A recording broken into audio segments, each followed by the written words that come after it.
Alright guys, so we are back and today we are going to be deleting the power steering on my Integra. Now I have no idea why I'm waving this at the camera, but I was going to show you guys this anyway. So I bought this at AutoZone today for the power steering delete. Now I think it's too big and damn it, so damn loud outside. I think they finally stopped, but anyways, like I was saying, I bought this at AutoZone today. It was $2 and it's the wrong size. So this one's 1/2 inch. I'm an idiot. I didn't know which kind of size I needed. I actually need 3/8, so it's a little bit too big, barely. I mean, it might still work, but the thing is I kind of got it too small too, because when you loop the power steering you kind of have to like turn it over like that, and this one just creases in the middle. So I'm probably gonna have to get like 1.5 to 2 feet. So get that out of here. We're done with that. I need to start filming my videos somewhere else. I bet you guys are sick of seeing how messy my garage is every single video. So let me know in the comments down below if you guys want me to start my videos in a different spot.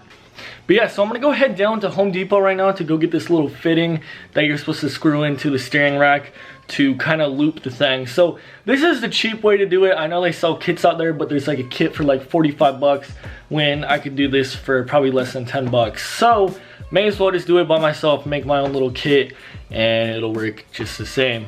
So that's what we're doing today. We're gonna head down to AutoZone once again, unless they sell fuel hose at Home Depot. Now, fuel hose isn't really rated for power steering fluid, so it might leak a little bit, or I don't know, wear down the rubber. So I'm gonna see what else I can find, but I'm sure it'll be fine for the time being. So let's hop in the tag and let's roll out. Alright guys, so we just got back from the store. I went to O'Reilly's and Home Depot. Home Depot didn't have anything, but I bought everything at O'Reilly's, so this is what I got. So we got some hose clamps here, 3/8 to 7/8. I think they're big enough. They might actually be too big, but whatever. So we got that. Then we got a 1/4 to 3/8 barb for the fuel, or whatever, it's a fuel line. But yeah, here it is. I'm pretty sure this is the right size. The only thing I am missing is the Teflon tape, so I might have to go buy that, or just say screw it. But yeah, so this should work according to people online too. So we got that. That was, I don't know, it's kind of a rip off. I think it was like $6 for that, but whatever. Then we got a 3/8 fuel line here. I probably might have to cut it down a little bit. I asked for 1.5 feet, but she was nice and she gave me basically 2 feet, so that's cool. This is the old one that we need to get rid of. But yeah, so this is everything we need. We got the Teggy right here, and let's just go ahead and start doing this. So I actually just noticed something. These little 2 lines down here, not these 2, but the ones below it, these 2 are for the power steering. And I think the owner before me took out the little thing that goes in front of the radiator, because it looks like he just kind of like piped it off, made it go around like that. So I don't know why he did that, but that kind of saves me some trouble, so now I don't have to take off the bumper.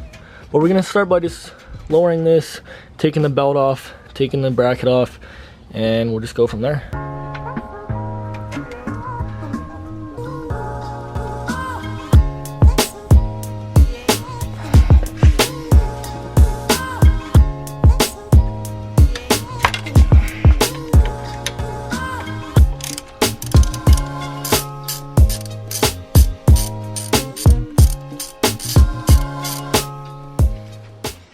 Alright guys, so it's the next day. I actually had to stop the video because I ate dinner and then I went to a movie and it was kind of too late. It was really dark. But anyways, I finally got the pump off last night, and just a suggestion, you might want to put this under your car when you're doing this, because most likely it will leak from this a little bit, and it'll leak from here as well. So I took the pump out, pretty easy, pretty self-explanatory. There's a little bracket down here that you have to take out, and then the one right here, and then unscrew it and it goes down.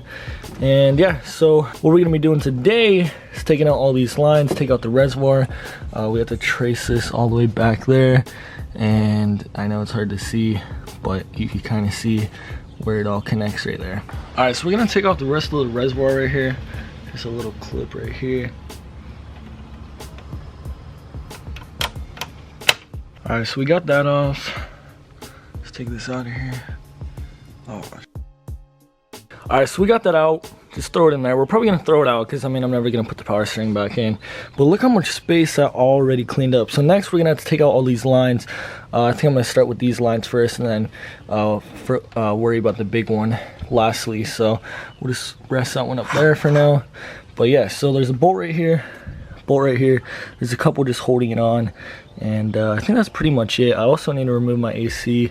Hopefully all this stuff will be gone as well. But yeah, so let's go ahead, let's start taking this off. There's a couple 10mm bolts. I think there's some more back there, but we will see.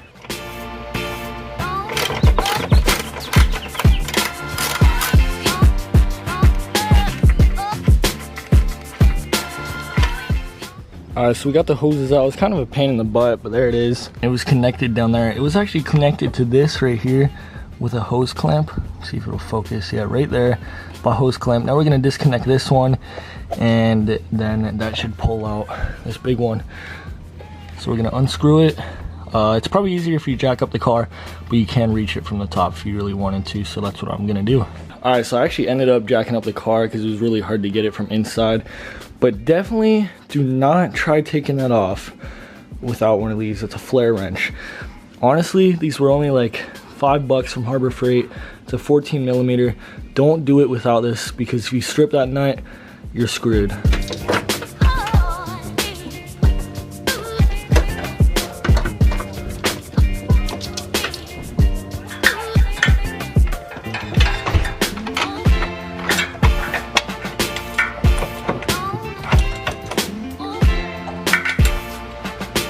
Go. Alright, so now that we have that out finally, I'm also going to remove some of these pointless brackets. Like this one doesn't need to be here anymore.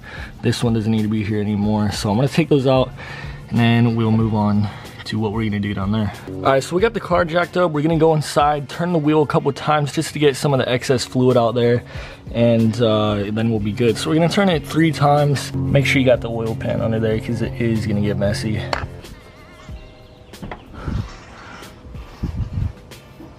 Alright, there we go. Alright, so now that we got a little bit of the fluid out, we're gonna go ahead and put this little barb fitting on now. I do not have Teflon tape, sadly. I'll probably go get some in the future and redo this, because I mean, it's not even that hard. We're just gonna screw it in down there, right into this hole. That one's kind of hard to see, but I'll screw it in and then I'll show you guys where it's at. Alright, so as you can see, it's right next to the other one. I'm gonna tighten it up. I believe it's probably a 14mm, just like the other one. And then we're good to go. Alright, so we got the 3/8 tube ready to go with the little rings on it, just so, you know, they're kind of snug, but whatever. They're just there just so they don't fall off. But we're going to bend this around, connect it to both of the things, and then we're done. Tighten it up, and we're good to go. Alright guys, so we are done. Look at that. So we got it all looped up, got it tightened up. We're actually under the car just because it's a little bit easier to get under here. So tighten it up. So we're going to take it for a spin and feel the difference. I've never driven without power steering, so this is gonna be interesting. This ain't bad. I'm trying to go slow because the camera is barely balanced. But honestly, oh, okay. It is a little harder. But honestly, my power steering was kind of weak anyways. So when I'm driving, it's right. You can't really feel too much of a difference. You do feel the road a little more. Feels pretty good though, I like it. Now, parallel parking, I know that's gonna be kind of a pain in the butt, and I do that I probably do it 3 times a week. So it's gonna be a little harder. But I think we're set. Now, one thing that I did hear from a lot of people on YouTube is that my power steering rack is most likely gonna go out at some point, because I don't really know. I think there's air that gets built up in the system and it might blow the seals or something like that. I'll have to look back, but for now, I'm fine with it. And you definitely feel the road more. It is a big difference, but when you're driving, I really do not feel too much of a difference. It is a little harder, but I like it. Now, one thing I do notice is when going around the turns, you kind of have to give it a little more pressure. There goes the camera again, dang it. But yeah, you kind of have to give it a little more force, so, because otherwise it kind of just wants to like go back to the straight position, but you have to give it a little more force when you're turning. So that is a little bit different. We're back home now. We're gonna turn this around and clean up the driveway and finish up for the day. Now one thing that just came to my mind is this steering wheel is kind of cheap, so I probably have to get a different one because if I'm turning it pretty hard, there's more chance of it breaking. So probably gonna have to upgrade that once I get the new motor in.